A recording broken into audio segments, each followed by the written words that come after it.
Welcome to Mythbusters, Registered Investment Advisor Edition. Here we tackle the tall tales of financial services marketing. We're here to show you what really works and what's just investment industry folklore. Mythbusters, Registered Investment Advisor Edition. Remember to like, share, and subscribe for more financial services marketing insights. And drop your questions in the comments below. Welcome back. Hopefully you had a chance to see video 1 where we debunked the myth that you as a financial advisor or a registered investment advisory firm run a pure referral-based practice. So today we're going to talk about myth number 2. Myth number 2, I hear this all the time from financial advisors and RIAs, is CPAs and attorneys don't refer. Now, you've probably been taught this during your career, and you may have even experienced this yourself. When I first got into the business 25 years ago, my branch manager said, here's some orphan accounts. Their advisor left a long time ago, nobody's really been in touch with them, go introduce themselves as your new advisor, go do a review, and then when you do a review, ask who their accountant and attorney are, call them up, introduce yourself, take that accountant attorney out to lunch, and build a relationship and get some referrals. And I was young and dumb and didn't know any better. So I listened. I wasted thousands of dollars buying lunches, breakfasts, dinners, cocktails, and probably way too many calories. And I never got a single referral back. Now I know what you're thinking. You're not 22 years old, right? Because the objection I got at the time was, the first objection I got was, you're brand new. You look like you're a kid. How do I know you're going to last? Most 90-something% of you guys drop out in the first 5 years, right? They knew this statistic. And they would say, why don't you come back and see me in 5 years when you stuck around long enough? I literally heard that time after time after time and got so frustrated and said, hey, branch manager, that ain't working. So 5-10 years later, now I got different objections. It wasn't you're brand new. It wasn't I don't trust you with my client's money because you're new. It wasn't you're going to quit. Now you've probably heard these objections. Well, I don't refer. Or, I can't play favorites. I know lots of financial advisors and they all send me referrals. I can't play favorites.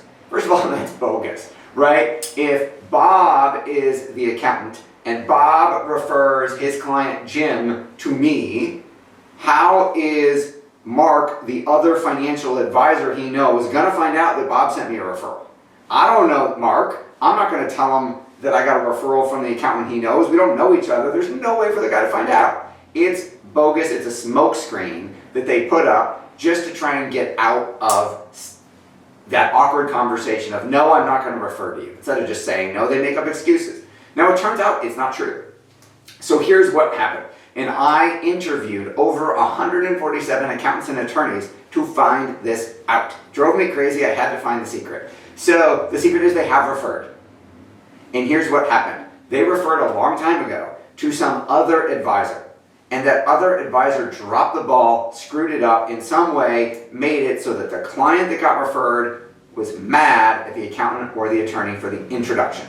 And that day, that accountant said, I'm never referring again. I can't risk my reputation. I don't want my clients to be mad at me. I just won't risk it.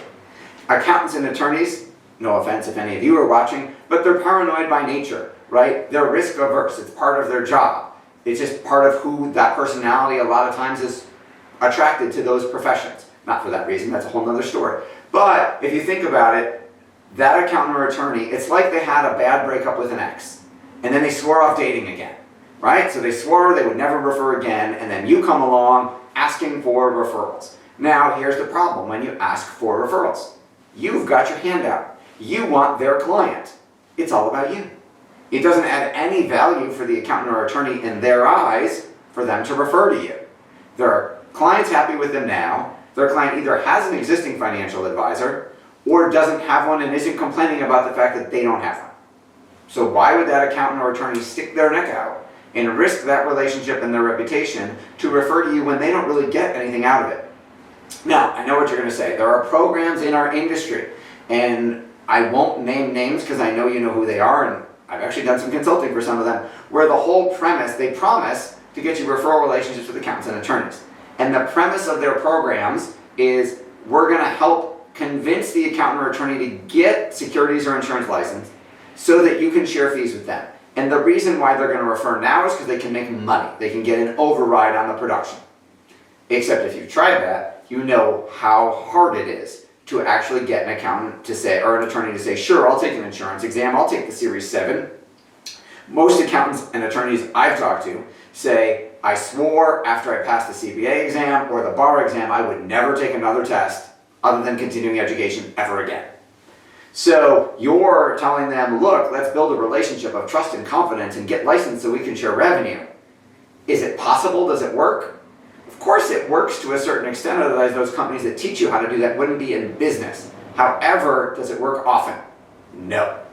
It's a tiny, tiny fraction of the CPA or attorney population that you could actually get to take that, to invest. Think about it. You're asking them to spend months and months studying for something, an exam, and take it in the hopes that they're going to pass and in the hopes that they're going to stick around in your relationship and you're going to pay them so much money in overrides that they're going to make a fortune and it's going to be worth it.